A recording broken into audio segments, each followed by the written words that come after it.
شێوازی بانگەواز لە کۆمەڵگەی کوردیدا. بانگەواز ئەددەعوا بە یەکێک لە بنەماهەرە سەرەکیەکانی بواری هۆشیاری ئاینی دادەنرێت. تەنانەت گەورەترین کاری پێغەمبەران بووە ڕەزا و ڕەحمەتی خوا لە هەمویان بێت. بانگەواز بەو مانای شتێکی گرنگ هەیە بۆ ژیانی مرۆڤەکان لە هەر سات و سەردەمێکدا بێت کە زۆر جار هەر زاراوە عەرەبیەکەی دەعوا بەکاردەهێنرێت. دەعوا بە مانای جۆرێک لە میوانداری و بانگهێشکردن بۆ سەر خوانێکی گرنگ. لە ئاینی پیرۆزی ئیسلامدا بانگەواز دەبێت ڕێگای سەرەکی بۆ بڵاوکردنەوەی ئاین. بۆیەش ناوی دەعوەتی لێنراوە، واتە خەڵک بانگکردن بۆ سەرخوانی ئاین و ئاین وەرگرتن بەو پەڕی ئازادی و خۆویستیەوە. بانگەوازی ئیسلامی زۆر قۆناغی جیاجیای بڕیوە. لە سەرەتای هاتنی مێژووی ئیسلامەوە تا دەگاتە ئێستا دەیان شێواز و بەرخوردی جۆراوجۆری بەخۆیەوە بینیوە. هەرگەل و نەتەوەیەکیش هاوسەنگ لەگەڵ فەرهەنگ و شێوازی هەڵسوکەوت و عورفی خۆیدا تێکەڵی کردووە تاکو بتوانێ بیکات بە بەشێک لە ژیانکردنی خۆی و لەگەڵ ئەو هاوچێشە کلتوری و بەرخوردە معنەویانەی خۆیدا هاوسەنگی بکات. ئەمە بەو مانایە نییە کە بانگەوازی ئیسلامی کاری خۆ گونجاندن بوو بێت لەگەڵ کەڵچەر و عورفی نەتەوە جیاوازەکاندا و بەس، بەڵکو کاری زۆریشی کردووە بۆ نەهێشتنی ئەو خۆ نەگونجا و خراپانەی کە کاریگەری نەرێنی لەو کۆمەڵگایەدا هەبووە. پرسیارەکە لێرەدایە: بانگەواز چییە و چۆن دەکرێت؟ بانگەواز لە وڵاتی موسڵمانان و لەگەڵ تاچی موسڵماندا چۆن دەکرێت؟ ئەی بانگەوازی ئیسلامی لە کوردستاندا لە چه ئاستێکدایە؟ بسم الله الرحمن الرحيم. الحمد لله والصلاة والسلام على حبيبنا محمد وآله وصحبه أجمعين. بخيراتن تانكم وسپاس بو جنابشتان. بانگەواز لە قورئانە زۆر باس کراوە لە سونەتی پێغەمبەر عەلەیهی سەلام بە شتێکی زۆر باو، یعنی ئێمە کە ئێستا باسی کەین باسی شتێکەکەین کە زۆر باوە لە ناو موسڵمانانە. لە قورئانە بانگەواز بە سێ معنە هاتووە، بە معنای تەبلیغ و یعنی تەبلیغ یعنی گەیاندنی پەیامی خوا، ڕێنمایی خوا بۆ بەندەکانی خوا، و بە مانای ڕوونکردنەوە هاتووە، ئەلبەیان، ڕوونکردنەوەی ئەو شتانەی کە مرۆڤ پێویستی پێیەتی لەو ژیانەکەمی کە هەیەی لەسەر زەویە. مانایەکی تریشی هاتووە بریتێ لەوەی کە خێر و خۆشی بەرژەوەندیەکانی مرۆڤایەتی کە خوای پەروەردگار لە هەموو کەس باشتر ئەیزانێ ڕوون کرێتەوە بۆ بەندەکانی خوای پەروەردگار بۆ ئەوەی کە ژیانی مرۆڤ خۆش بێ. کەواتە ئەمە پێناسەی بانگەوازە، لەگەڵیشە ئامانجی بانگەوازیش هەر لە پێناسەکەەوە وەرئەگیرێ. ئامانجی بانگەوازەکە بریتێ لەوەی کە ژیانی مرۆڤ خۆش بێ، کە ئەڵێن ژیانی مرۆڤ، ئیسلام هاتووە هەردوو ژیانی مرۆڤ خۆشکە. ژیانی ئەم دنیای بەختەوەر و ئاسوودە بێ، دوور بێ لە ناڕەحەتی و لە زەحمەت و لە کێشە و گرفت و ئەوانەوە، دوا ڕۆژیشی ئەوە بێ کە خوای پەروەردگاری لێ ڕازی بێ و بە بەهەشتی بەرین شاد بێ. هەر شتێکە ببێتە مای عەزیەت و زەحمەت بۆ مرۆڤ، وەکو تاک، وەکو خێزان، وەکو کۆمەڵگایش، ئیسلام قەدەغەی کردووە ئامانجی لە بانگەوازەکە بۆ ئەوەیە کە ئەم ناڕەحەتیانە لەسەر ژیانی مرۆڤایەتی هەڵگیرێ. بوونی بانخواز لە وڵاتی موسڵمانە زۆر زەرورە، بەڵێ ئەوەی کە ئەوترێ ئێمە موسڵمانین داعوە و بانگەواز و ئانە، بۆچی ئەو قسەیە زۆر هەڵەیە؟ چونکە ئێمە بانگەواز ڕووی لە مرۆڤە. هیچ مرۆڤێک نییە بڵێ من کامڵم، هیچ مرۆڤێک نییە، هیچ مرۆڤێکی ژیر و عاقڵ نییە لی بپرسی بڵێ تۆ کامڵ بڵێ من کامڵم، هیچ مرۆڤێک نییە لی بپرسی بڵێ من معسوومم، کە شتی وا ناڵێ. هیچ مرۆڤێکی ژیر و عاقڵ ناڵێ من معسووم. مادام معسووم نییە، مادام کامڵ نییە، پێویستە بەوەی کە لە هەڵۆپەڵەیی بگیرێتەوە، هەڵۆپەڵەکانی بۆ ڕوون کرێتەوە، کە و ئەو چاکە و چاکارەنش کە نایزانێت پێویستە بۆی ڕوون کرێتەوە بۆ ئەوەی کە ژیانی زیاتر خۆش بێ. ئێمە طبعا لە ئاینی پیرۆزی ئیسلامە دعوەمان هەیە، داعیمان هەیە، مەدعومان هەیە، وەسائلمان هەیە. دعوەکە ئیسلامەکەیە کە دعوەی بۆکەین، داعیەکە شخصەکەیە موسڵمانەکە، مەدعوەکەیش مقابلەکەیە، وەسائلەکەیش متعددە، یعنی کەس بۆی نییە تەقیدی بکە. فدعوەکردن و یعنی بانگەوازی خەڵک و بانخوازی ئەوەیە کە ئینسان کەسێکی مقابل ڕاکێشێ بۆ سەر مەسلەکی ئاینی پیرۆزی ئیسلام، و دعوەکردن لای علەما و زانایانی ئیسلام طبعا فەرضی کیفایەتە لای زۆر بەیان، وەکو ئیمامی جوەینی ئەفەرمێت دعوەیەکی لەگەڵا ئەەکەیت و بانگیەکەیت و عرضی مەسئلەکەت ئەەکەیت کە ئیسلامەکەتە بۆیشی ئەەکەیتەوە طبعا فهمی حجەمان هەیە و ئیبلاغی حجەمان هەیە ئێمە ئیکتیفا ناکەین بە ئیبلاغی حجەوە ئینەما فهمی حجەیش مهمە کە ئیسلام تێبگا لە ئیسلام شەرط نییە هەر یعنی یەکسەر نەسەکەی بۆ باسکەیەوە ئینەما فەهم زۆر مهمە چونکە لە هەموو قورئانە یەکجار وشەی فەهم هاتووە قورئانە فەرمێ فەفەهەمناها سولەیمان ئیتر کەواتە فەهم زۆر مهمە بۆ ئەو کەسەی کە تێی بگەێنی ڕایکێشی بۆ ئەم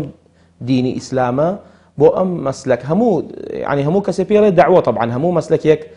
وهموو منهجێک کە خەڵک ڕائکێشە پێڵێ دعوە بەڵام ئەساسی کەلیمەی دعوە هی مسلمانانە هی دینی پیرۆزی ئیسلامە و کەسی مقابلیش هەچ کەسێ بێ يعني هەچ کەسێ بێ ئەو دعوەی لەسەر يعني ئەتوانی پێی بڵێ مەدعو چونکە تۆ يعني لە دینێکە ئەژیت ئەم دینە فراوانە ناتوانی هەموو چمکەکانی يعني بە یەکجار طرحیکەی و ئینەما جاری وایە ئەم دینە پێویستی بە ساڵێکە هەرتا هەبووی طرحەکەی يعني کەسێکی مسلمان شەر نییە لە یەک ڕۆژە هەمووی تێگەین شتیوانیە ئیسە مسلمانمان هەیە یعنی شەهادەی پێڵێ شایەتومانە هێنێ و بۆ مسلمان هەچ کاتێ چووە نوێژەوە و دەستی کرد بە نوێژکردن و زەکاتدان و ئینفاق کردن و حەجکردنەوە پێوترێ ئیماندار فمەسئلەی داعی و بانخواز ئەو کەسەیە کە دەستی خەڵک ئەگرێت و لە خزمەتی خەڵکایە و طرحی ئیسلام ئەکات بە شێوازێکی يعني حەضاری و بە شێوازێکی يعني جوان و پوخت تەسلیمێکا بۆ ئەوەی بضاعەکەمان هەمیشە يعني لای خەڵک ناشرین نەبێ و لە بازاری جا بضاعی صینی و یابانی هەیە هەموو کەسێ ئەتوانێت بضاعەکانی بێنێتە بازارەوە بضاعی ئێمە بە یابانی ئەزانین يعني بضاعی ئیسلام بضاعەیەکی جوانە فهیوام وایە يعني بانخواز بزانێ چۆن دعوە ئەکات و کێ بانگی کێ ئەکات دیارە کاری بانخوازی ئەگەر بمانەوێت لێ حاڵی بین بانخوازی بەچی ئەوترێت بانخوازی چییە بانخوازی لە کەسێکەوە بۆ کەسێکی تر پێناسەکەی ئەگۆڕدرێ لە کۆمەلگایەکەوە بۆ کۆمەلگایەکی تر پێناسەکەی ئەگۆڕدرێ بەڵام بەگشتی بانخوازی بانکردنی خەڵکە بۆ لای ئیسلام و بۆ لای قورئان کە خوای پەروەردگار دای بەزاندووە بۆ ئومەتی پێغەمبەری خوا عەلەیهی سەڵات وەسەلام بۆی ئەو خەڵکە لێی شارەزا بێت کاتێک کە کەسێک هەڵەسێت ئەم قورئانە بە خەڵک ڕائەگەیەنێت یان فەرموودەی پێغەمبەری خوا بە خەڵک ڕائەگەیەنێ ئەو کارە پێوترێ کاری بانخوازی جا ئەرزم کردن بانخوازی لە کەسێکەوە بۆ کەسێکی تریان لە کۆمەلگایەک بۆ کۆمەلگایەکی تر پێناسەکانی جیایە ئەگەر کەسێک لە وڵاتی مسلماناندا کاری بانخوازی بکات ئەمە کارەکەی جیایە لەگەڵ کەسێکدا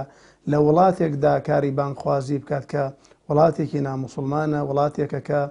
نەک باوەڕی بە قورئان نییە بەڵکو باوەڕی بەخوای پەروەردگاریش نییە بۆیە پێناسەی بانخوازی بە گوێرەی کۆمەلگاکان ئەگۆڕێت بەگشتی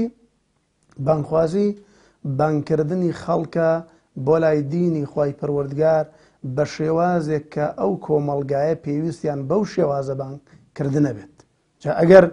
بانکردنی خەڵک بێ بۆ ئیمان هێنان ئەوە بابەتێکی ترە ئەگەر بانکردنی خەڵک بێ بۆ شارەزابوون لە قورئان و فەرموودە خۆی مسلمانە بەڵام تۆ وەکو مزاکەرەیەک یاد یەخەیتەوە ئەو بابەتێکی ترە بانگوازکردن لە عالەمی ئیسلامیە لە وڵاتی ئیسلامە ئەتوانین بڵین ئەمر بە چاکەوتنەهی لە خراپەیە کە واجبی هەموو مسلمانێکە فەرماندان بە چاکەوتنەهیکردن و جڵگیری لە خراپە بۆ ئەوەی کە مسلمانان یەکتری وریا کەنەوانێ کاویش لە سورة والعصر هاتوا والعصر إن الإنسان لفي خسر إلا الذين آمنوا وعملوا الصالحات وتواصوا بالحق وتواصوا بالصبر تواصي بالحق وتواصي بالصبر أكيت بابي أمر بچاك ونهي لخرابة كواجبي همو يكيكمانا چونك هوكاركان زورن كبيتا معي للريلادان وسار كدنوي مسلمان بو أوي توشي أو نبي بو أوي دائما ملتزم بها بحقه بو أوي آرام بقري لسلوشتانية الري بيويستك سیستەمی ئەمر بە چاکە و نەهی لە خراپە لە هەمومانە ڕنگ باتەوە هەمومان پێی هەستی بانخوازی و بانگەواز بریتە لە خاڵ یەکەم توانین بڵین بریتە لە بانکردنی خەڵکی بۆ تێگەیشتنێکی نوێ لە ئاینەکە لە ئیسلام یان ئەتوانین بڵێن بریتە لە هۆشیارکردنەوە و بێدارکردنەوەی مرۆڤ باوەڕدارەکان بۆ تێگەیشتنێکی سەردەمیانە لە ئیسلام و لە بنەماکانی ئیسلام.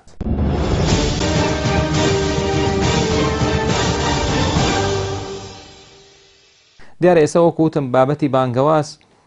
چەندها کۆلێژ هەیە لە عالەمی ئیسلامیە تایبەت بە بواری دعوە و بانگەواز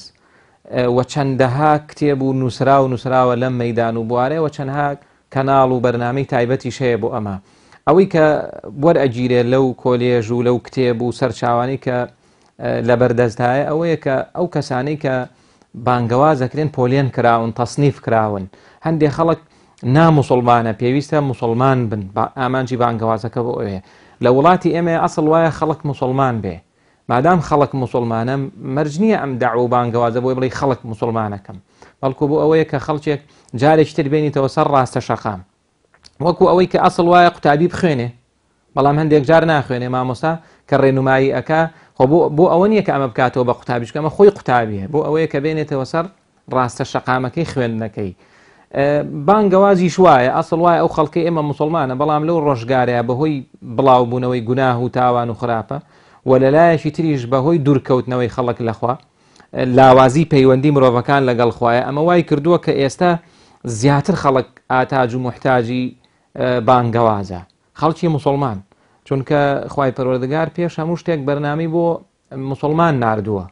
بەرنامەی خوای پەروەردگار بۆ موسڵمانە و بۆ سەرجەم مرۆڤایەتیەوە گومانی تیانە بەڵام ئەوەی کە پێویستە لی بەهرەمەند بێ خەڵکێکی موسڵمان و خواناسە کە لای داوە لە ڕاستە شەقامی خوای پەروەردگار ئەم لادانەی مرۆڤایەتیش لە ڕاستە شەقامی خوای پەروەردگار ڕێژەییە نسبیە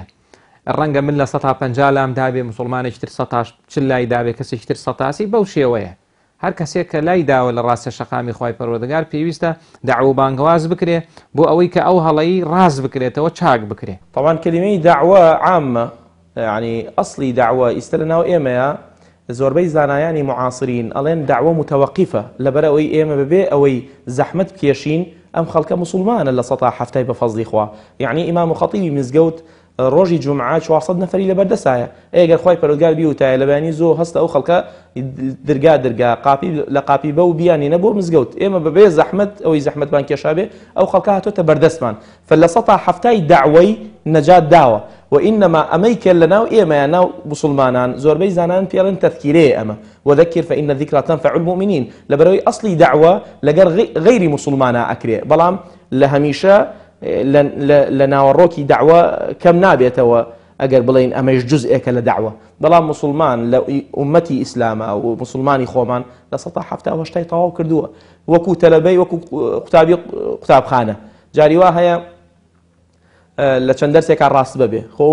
جامیعەیەنە و زانکۆیەیان ئەو ماحەدە ئەو قوتابخانەیە و کەسە فەسڵ ناکەن لە زانکۆکەی بەڵکو چانسی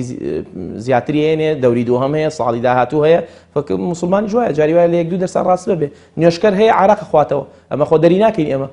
ئێمە پێی ئەوترێ لەگەڵ ئەمەیە دعوەیە لەسەر ئەوەی کە تێگەێنین کاکە ئەمە ئەوە ناگوجێ بەیەکەوە و کەسێکیش هەیە بۆ نمونە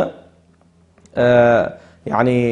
هەر مسلمان نییە أو كلمة دعوي لسر يعني لسر تنفيذ وجبجة أكريت قبل أما فعلا دعوة من لقلا كردوا أما بونا وخومان زوربي زانيان ألين بي أو تذكيرة شو كآيات تذكير القرآن شرحوا آياته وكوتم وذكر فإن الذكرى تنفع المؤمنين وأصل وايا أم دعوة يعني إنسان همي بيه غمي بيه وكو رسول الله عليه الصلاة والسلام دائما لخمي خلق أبوه تقول لخمي خلق أبيت هرب يتر دعوة بتذكير بلا لا مشاحة في الاصطلاح كيشمان نية المهم إما الدعوة إسلام هم غمان بخوي بيوبيني أو خلقه راكيشين بويا نوح يا بني إبراهيم يا أبتي بيغمران هم يا قومي كواتب بشيوازي كي جوان أو خلقه راكيشين ودستي خلق بقرين وهميشه بير ما نتشي رسول الله عليه الصلاة والسلام تشنها آية بو معرونا كاته تشنها خفت بار بو لسر أويك أم خلقانا نأهات نسر يعني مسلكي إسلام فلا تذهب نفسك عليهم حسرات إن الله عليم ما يصنعون وقد نعلم إنه لا يحزنك الذي يقولون ولكن لا يكذبونك فإنهم لا يكذبونك ياخذ أفرمي واصبر وما صبرك إلا بالله كواتئما فلعلك باخع نفسك على آثارهم أبيها ميشا همان بي غمان بي وكو مولانا أفرمي مولانا جلال الدين الرومي إيشمان لسر ذاتا كان بي الروحة كان بي جستا كان بي بروفا كان بي كيشمان نبي هج كسي هيا إما ئیسلام هاتووە ضدی زمانی کافر بێ نەک ضدی کافر بێ زۆر جار بەداخەوە ئێمە بیستین کە خەڵکێک ئەڵێ باشە لە وڵاتی موسڵماناندا خەڵک بۆ بانگەواز دەکات خەڵک بۆ داواکات لە کاتێکدا پێغەمبەری خوا عەلەیهی سەڵات وەسەلام لە شاری مەدینە بووە ڕۆژانە نوێژی جومعە ئەنجام دراوە ڕۆژانە لە نوێژی جمعەدا بانگی خەڵک کراوە بۆ شارەزابوونی زیاتر لە دین. بۆیە هەڵە تێگەشتنەکە لێرەدایە خەڵکێک پێیان وایە کە کاری بانگخوازی تەنها بانگکردنی خەڵکی مسلمانە بۆ ئیسلام وانە، بەڵکو سەحابەکانی پێغەمبەری خوا عەلەیهی سەڵات وەسەلام کاتێک کۆبوونەوە ئەیان فەرموو تعال نؤمن ساعة، با سەعاتێک ئیمانمان تازەکەینەوە. بۆیە ئەوە هەڵەیە وا بزانین بانگەوازکردن تەنها لە وڵاتی مسلماناندا. ئێستا لە وڵاتی ئێمەدا شعبی کوردی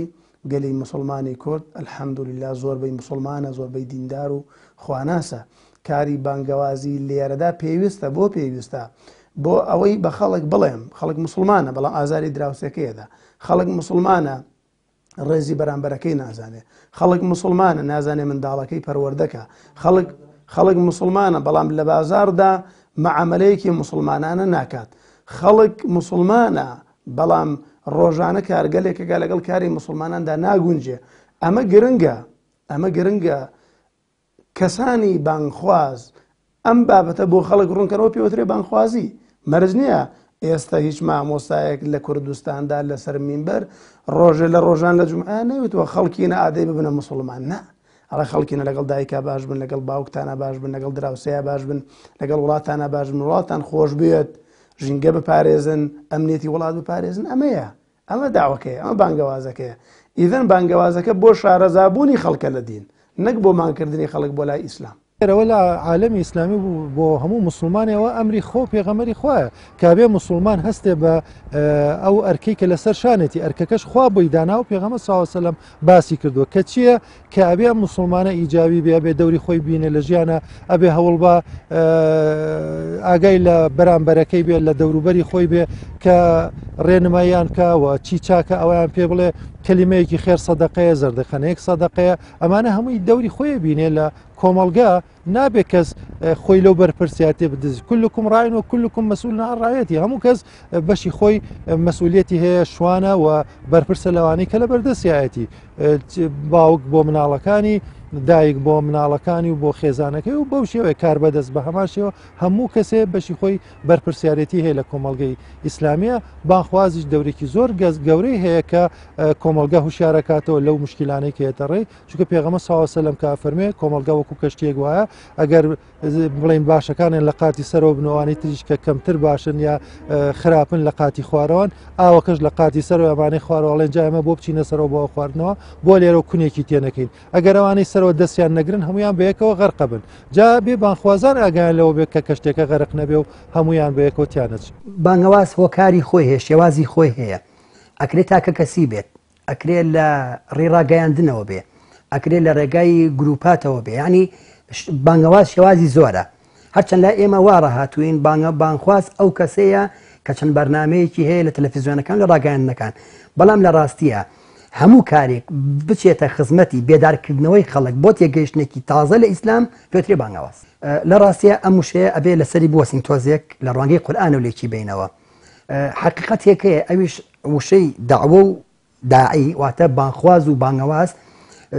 دوو زاراوەند تێکەڵاو بووە لەگەڵ ئێمە ڕاهاتوین کەوا بەکاری بێنی. لە ڕاستیە ئەم دوو چەمکە خۆی ئەم دوو زاراوە خۆی بۆ بێباوەڕە کاتی ئەوترێت داعوە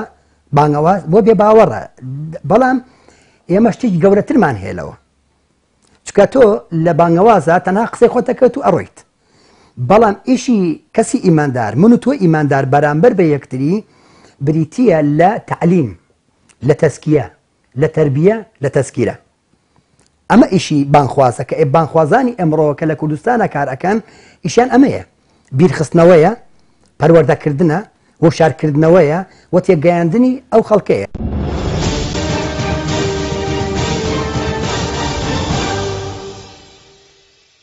دیارە ئێمە بانگەواز ئەتوانم بڵێم دوو مانای هەیە پێشتر پێش ئەو پرسیارە. بانگەواز مانایەکی گشتگیری هەیە، هەموو کەسێ بانخوازە، هەموو مسلمانێک. ئەمە زۆر جار وتمان ڕەنگە منداڵێک بە منداڵێکی برادەری بە ڕەفیقێکی لە قوتابخانەیەکە کە ئەڵێ ئەو شتە جوان نییە مەیکە، ئەوە جۆرێکە لە بانگەواز. خۆ ئەمە بابەتی بانگەواز و مەبادی داعوە ئەوانەیشی نەخوێندووە، بەڵام ئەی زانێ خوای پەروەردگار وای سروشتاندووە، فیترەتەکەی وایە کە بزانێ بانگەواز چییە. خاڵی بەهێزی بانگەواز لە ڕوانگەی دینەوە، بانگەواز لەلای ئێمە بۆ لای دینی خوا ئەکرێ، ئودعو إلى سبيل ربك، بەپی ئاەتی قورئان بانگەواز بۆ لای دینی خوای پەروەردگارەکرێ بۆیە خاڵی بەهێز بۆ بانخواز ئەوەیە کە پەیوەندی بەهێز بێ لەگەڵ خوایە بە ئەندازەی ئەوەی کە ئینسان پەیوەندی لەگەڵ خوایە بەهێز بێ کە دووشتیش پەیوەندی ئینسان بەهێزەکە لەگەڵ خوایە علم و زانست و زانیاری لەگەڵ عیبادەت و تاعەتە کە ئەوە پێوترێت تەقوا هەموو کەسێک پێویستی بەم دوانێ بۆ ئەوەی کە بێ بە بانخواز کە ئەمە خاڵی بەهێزە جا بە ئەندازەی لاوازی ئەم دوانە کاڵین زانست و زانیاریش ئەوەی ئێتر مەدانێکی زۆر فراوانەی بانخواز دەبێت لە هەر شتێک بزانێ و لە بوارەکەی خۆشە چۆن دەڵێت جوولەکەی ئەگەر هەمووشی نەزانێت کولی نەزانێت بێت جولی بزانێت ناوەڕۆکەکەی ئەساسیاتەکەی بزانێت خاڵی بەهێز بۆ بانخوازەوەی کە پەیوەندی لەگەڵ خوای پەروەردگارە زۆر بەهێز بێ چونکە ئیشی ئەم بۆ لای خوایە هەتا پەیوەندی لەگەڵ خوای پەروەردگارە بەهێز بێ و ئەبێ ئەو دوای ئەمەیش ئەبێ هەوڵدات زانست و زانیاری مەعریفەتی ڕۆشنبیری سەقافەتی خۆی بەهێزکە لە هەموو بوارەکە بە تایبەتی لەو بوارەی خۆیە ئەگەر بڵین ئەوەی کە خاڵی لاوازە لەم ڕۆژگارەیە بۆ بانخواست پێم وابێ ئەوەیە کە نەقسی مەعریفەمان هەیە زانست و زانیاریمان کەمە بە تایبەتی بانخواست ئێمە زانەکان وتیانە دوو جۆر زانست هەیە زانستێکی خوایی ئیلاهی کە وەحیە زانستێکی حیاتیشمان هەیە کە پێوترێ علومی حیاتی من پێم وایە لە هەردوو بوارەکەیان نەقسمان هەیە ئمە زۆر جار ئاگامان لێ بانخوازێک ئاەتێک فەرمودەیەک ڕاڤاکە بەو شێوەی خۆی ڕاوەی نەکردووە ئەوە لە بوارەکەی خۆیان وەکو پێوی شارەزانیە دواتر لە علومە حیاتیەکەیش ئەوەی کە پێوترێ زانست و زانیاریەکە کە پەیوەندی بە ژیانی ئینسانەوە هەیە پزیشکیە جوگرافیە مێژووە هەر شتێک لەوانە کە هەیە جیلۆژیە ئەوەی کە پێوترێ علومی ئینسانی بە شێوەیەکی گشتی ئەمانەیش پێویستە بانخواست هەر لە شتێک بزانێ کە ئەوانەی زانی ئەو کاتە هەرچی ئاەتەیە کە تۆ باسی بانگەوازەکەی ئەو ئاەتانە کە باسی بانگەوازە ئەو ڕێنمانەی خوا کە باسی بانگەوازەوەی پێغەمبەر عەلەیهی سەڵات و سەلام کە باسی بانگەوازە ڕووی لە مرۆڤە ئەبێ شتێکی لەمەیشی لەگەڵا بێ کەواتە من پێم وابێ نەقسی سەرەکیمان لە کەم خوێندنەوەیە کەم زانست و زانیاریایە هەوڵ نەدانە وەستانە لە ئاستێکە ئەمە زۆر گرفتمان هەیە بانخوازان زانایانی ئاینی ئەمە گرفتێکی ئەوەیە کە ئیجازەیەک وەرەگرێ شەهادەیەک وەرەگرێ و بوەستێ ئەمە زۆر هەڵەیە یعنی پێی وابێ کە ئێتر ئەوە بوو بە خاوەنی ماسەریا بوو بە خاوەنی دکتۆرایە بوو بە خاوەنی ئیجازەی علمی کە پێشتر هەبووە ئێستەیش هەر هەیە لەم ئاستەیە کە وەستا ئەمە زۆر زەرەرەکەین بەڵام کە هەر بەردەوام بوو لە خوێندنا ئێتر ئەمە بێگومان بەهێزە بێ کەواتە خاڵی بەهێزەکەی ئەوەیە کە پەیوەندی لەگەڵ خۆیان باش بێ و زانست و زانیاریەکەیشی بەهێزکە و خاڵی لاوازیش بریتێ لەوەی کەوتم یەکێک لەم دوانە نقصانی تێکەوێ ئەو کاتە بانگەوازەکەی ڕوو لە لاوازی ئەکات خاڵی بەهێزی بانخواز يعني ئێمە بانخواز با بزانین يعني جاری وا هەیە هەمووی مانخسۆتە سلکی بانخوازیەوە يعني خەتیبی مزگەوت پێی ناڵێن بانخواز خەتیبی مزگەوت پێوتێ يعني وتاربێش ئەمە وتارێکە جومعان تەقدیمی ئەکات تحلیلێکی هەفتانە ئەکا بۆ مسلمانانە پێی ناوتێ يعني دعوە کەسانی کە هەیە مثلا سەفەرەکەن لە سەفەرە دعوەکەن کەسانی کە هەیە لەسەر ئەو جادەیە دعوەکەن کەسانی کە هەیە مختصن فمەسئلەی خاڵی بەهێز ئەوەیە الحەمدولله هەموو کەسێ هەموو بانخوازێ ئەگری نەفەسێکی دعوەی تایە و نەفەسێکی يعني خوای گەورەی لا گرنگە و ئاینەکەی لا گرنگە و محەممەدی لا گرنگە ئەمە بای هەموویەتی يعني ئێمە هەچ کەسێ اهتمام بە دعوە بات فمرحبا به وأهلا وسهلا يعني وأم دعوة هي يعني حكر نية لسر مجموعة خلق بلكو دعوة أبيها مو كسر للأخوية شنا يعني مستواي شنا بيت أبي دعوة بكابوي رسول الله فرمي بلغوا عني ولو آية بلغوا تكليف عني تشريف ولو آية تخفيف كواتا هج كسر يسوى للضالين آمين بو خلق شرح كي أو دعوة أو الرون كدنوية فخالي بهذا ويا الحمد لله همو كسيك أو نفسيها به أو برأي من وزور بهذا همو كسيك خوي بخاطر يعني سلكي دعاته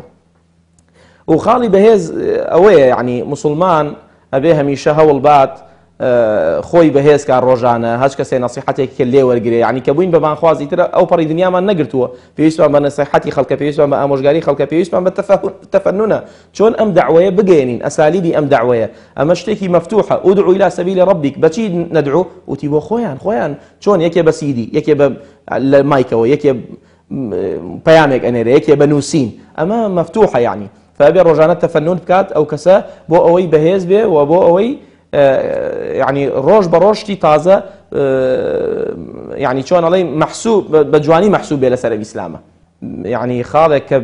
بێهێز بێ و لاواز بێ ئەوەیە کە ڕۆژانە پێویستمان بە خوێندنەوەیە، ڕۆژانە پێویستمان بە مطالعەیە، پێویستمان بە کتێب خوێندنەوەیە، پێویستمان بەوە نییە کە شادێکی ماستەر و دکتۆرەمان وەرگرت ئێمە متەوەقفین. بالعکس شادەی دوای دکتۆرا ئیشی من دەست پێ ئەکا، دوای ماستەر ئیشی من دەست پێ ئەکا، وانە هەمووی کلیلن ئەمان دەنێ و یعنی بەرچاوڕوونیەکە. ئەمما دوای ئەوە تەکالیفەکە زیاترە بێ، زیاتر مکەلەفین بە مەسئلەکان.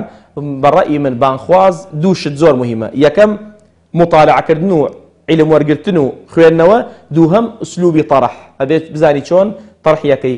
مامۆستا هەیە من یان لەگەڵ مامۆستا محەممەد یان لەگەڵ مامۆستا فڵان جیاوازن شخصەکان، ئەبێ هەر یەکە ئوسلوبی خۆی هەبێ و ئەوەش لە ڕەسوول الله لە سیرە و کونیەی پێغەمبەر صلی الله عليه وسلم یعنی ئەیبینین کە چۆن دعوەی کردووە. دیارە خۆکو بەڕێزت فەرموو خاڵی بەهێز هەیە و خاڵی لاوازیش هەیە. دیارە هەردووی هۆکاری هەیە. ڕەنگە خاڵی لاوازی بانخوازەکان ئەگەر بڵین خاڵی بەهێزی ئەوەیە یەکەم بە شێوەیەکی خۆماڵیانە ئیسلام، واتە بە کوردیانە و بە کوردەواریانە ئیسلام تەرحەکەن بۆ میلەتەکەیان، ئەمە خاڵی بەهێزە. وبوونی چەندین ڕموزی داعوی گەورە، چەندین کەسایەتی بانخوازی گەورە لە کوردستانە، ئەمیش خاڵێکی تری هێزی داوە بە بانخوازان لە کوردستانە. ئەمە دوو خاڵی زۆر گەورەیە. وبوونی چەند کەناڵێکی ڕاگەیاندن، ئەمەش خاڵێکی تر کە هێزی داوە بەو قەزیەیە. بەڵام ئەوەی کە تۆزێک ئەنی لەمپەری خسۆتە بەردەمی بانگەوازەوە یان بانخوازانەوە، چەند زۆفێکەیە. یەکەمیان بریتە لە مەسلەی دەرنەچوون. زۆر هەرچەند ئەلحەمدولله سپاس بۆخوا زۆر لە بانخوازەکان ئەویان تێپەڕانووە. ئێستا زیاتر جەماوەری قسە ئەکەن، بە ئاسۆیەکی فراوانتر قسە ئەکەن، لەوە دەرچووە لە چوارچێوەیەکی حیزبایەتی تر تا قسە بکە، بەڵکو ئێستا لە چوارچێوەیەکی فراوانتر قسە ئەکە. و ئێستا بوونی ئینستیتوتی بانخوازان خۆی بۆ خۆی کارێکی گەورەیە کە دروست بۆ بانخوازەکانی یەکیان کردە جارێکی تر و ئەنێ بە شێوازێکی تر بانگەواز بێن بە هەموو هەرێمی کوردستان و بە هەموو کوردزمانان. ئەمە خۆی بۆ خۆی کارێکی گەورەیە. بەڵام خاڵێکی تر لە خاڵە لاوازەکان بریتە لەوەی زیاتر ئێمە خیتابەکانمان خیتابێکی عاتفیە، خیتاب ئیش لەسەر عاتفی خەڵکەکەین. زۆر خیتابمان لەسەر جارێکە عەلاین عەقلی خەڵک نەکردووە. زۆر لە بانخوازەکان کە بەداخەوەی ڕەنگە ئەمەش وا بێت چونکە زیاتر جەماوەر حەزی بەو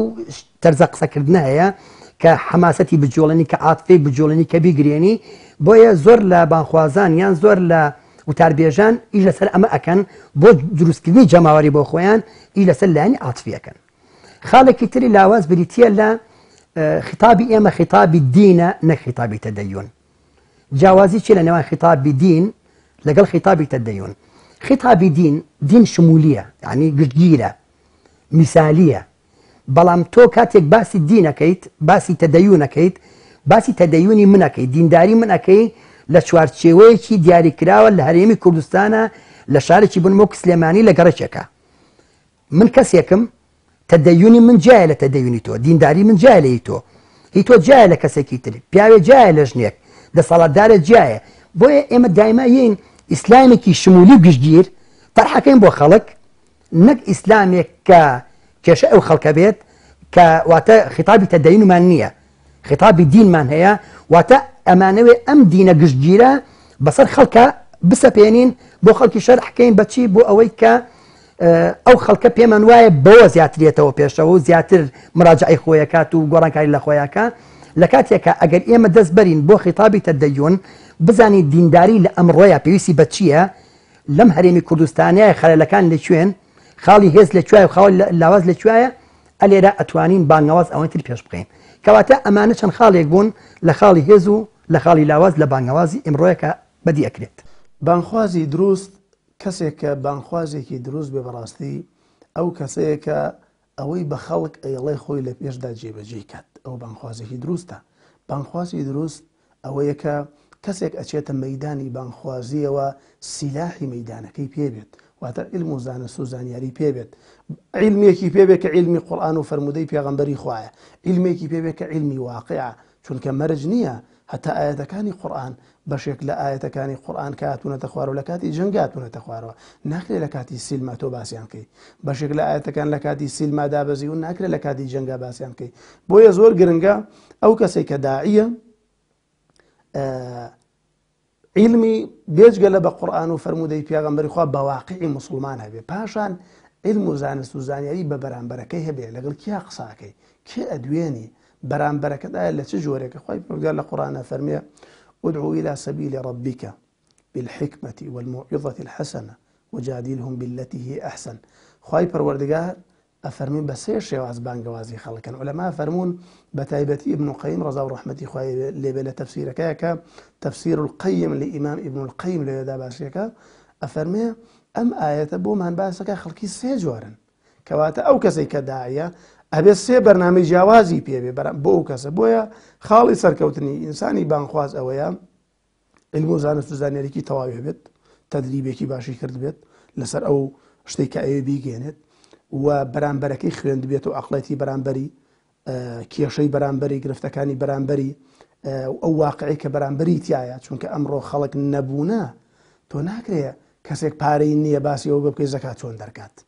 کەسێک مەسەلەن خێزانی نییە تۆ بێ باسی پەروەردەکردنی منداڵی بۆ بکە خەڵک خێزانی نییەنەوە منداڵی نییەشتا چۆن باسی ئەوە بکە بۆیە زۆر گرنگە حاڵی مەدعو کەسێک کە بانگێکن ئێمە ئاگامان لێبێ پاشان پرسیارەکەی جەنابەت خاڵە لاوازەکان یان خاڵە بەهێزەکان طبعا خاڵی لاوازی ئینسانێک کە داعی بێ بەڕاستی ئینسان کە داعی بوو بانخواز بوو کۆمەڵی معەویقاتی زۆر ڕووی تێکە واتە کۆمەڵی بربەست ڕووی تێکات هەندێک لەو بربەستانت ئەتوانم بڵێن بربەستەکان سێ جۆرن بربەستێکەیە پەیوەندی بە حکومات و دەسەڵاتەوە هەیە بربەستێکەیە پەیوەندی بە مرۆڤەکەوە هەیە بە ناخێوە هەیە پاشان بربەستێکەیە پەیوەندی بە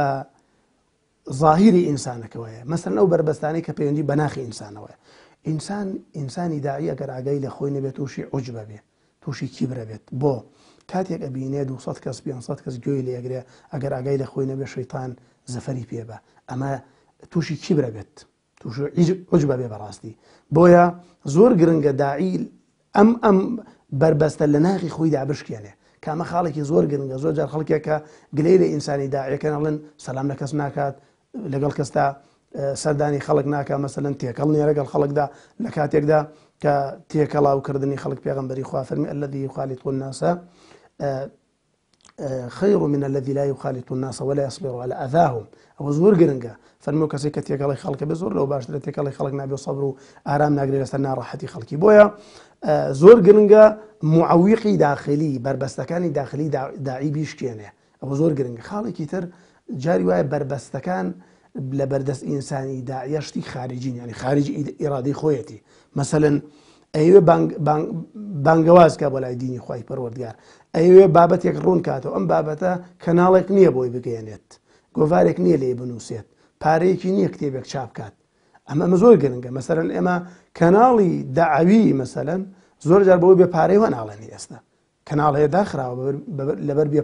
پارەی بەڕاستی کەناڵی وایە دیقەکەی زۆر ناشرین لەبەر بێ پارەی خەڵکێک تااقەتی نێگوێ لێ بگرێ بۆیە ئەوش معەویقێکی ترە بربەستێکی ترە کە خارجیە لە بەردەم ئینسانی داعیە بربەستێکی تر کە حکووماتە جاری حکوومات نایڵێ ئەمڕۆ خەڵکێک ئەگەر زۆر شارەزای دین بێ ئەگەر مەسەلەن لە هەموو بوارەکاندا لەگەڵ خەڵک خۆشیان بێت خۆیشی عمدەیەکی پێ بێ واتە ئینسانێک بێکە پێگەشت بێ لە کاری داعویە بەڵام بۆ نمونە ئەگەر ئیمام و خەتیبێک نەبێت لە مزگەوتە ناڕن وتارە بدات ناڕن خودبەیەکی جومعە بدات ناڕن محاضەرەیەک بدا ئەمە حکوومات وای لێکات ناڕن لە شوێنێکی گشتیا زۆر جار کۆڕێک و بەستێ ئیلا مەگەر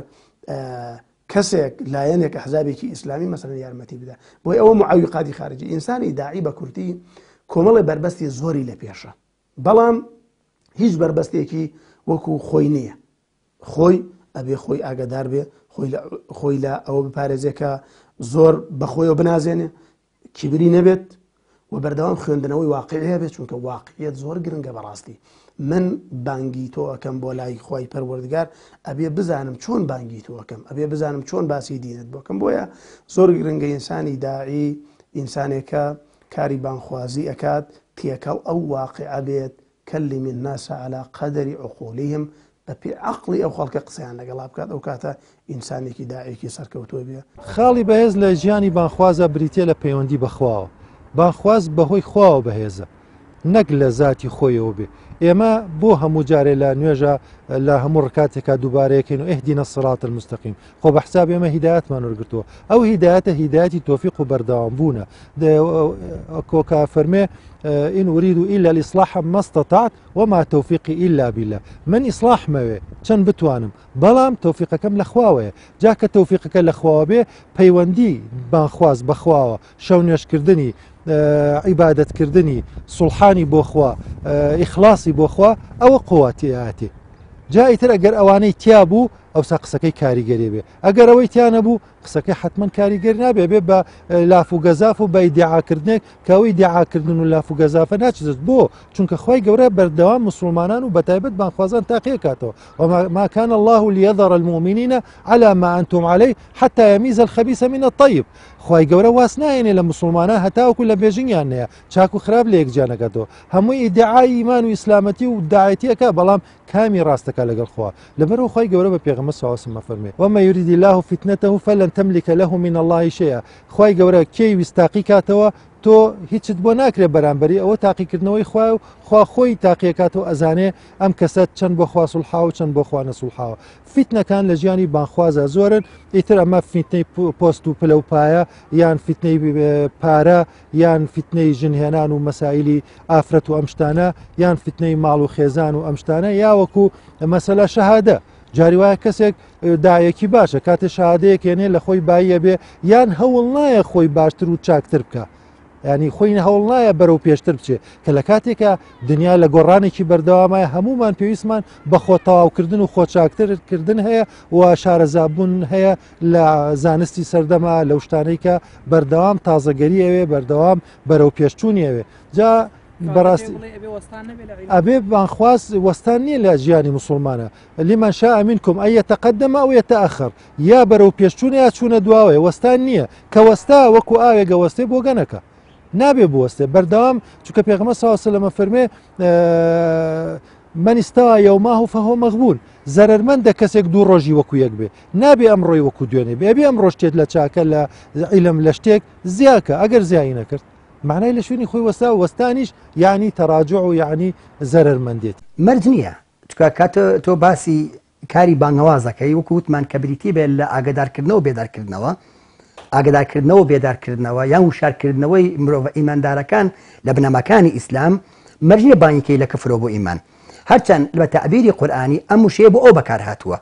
بەڵام لە ڕاستیە کاری ئیماندار گەورەترە لەوە چونکە بریتێ لە تەسکیرە فەذەکر بالقورئان من یەخاف وعید واتە بیریان بخەرەوە بە قورئان چێ ئیماندارە بیرقیتەوە یان ئەوە تا کاتێک سەحابەکە فەرمێ ئیجلیس بینە نؤمن ساعە با کۆبینەوە و سەعاتی ئیمان بێنەوە تەقوی ئیمان بکەین یان کارێکی تر بریتە لە تعلیم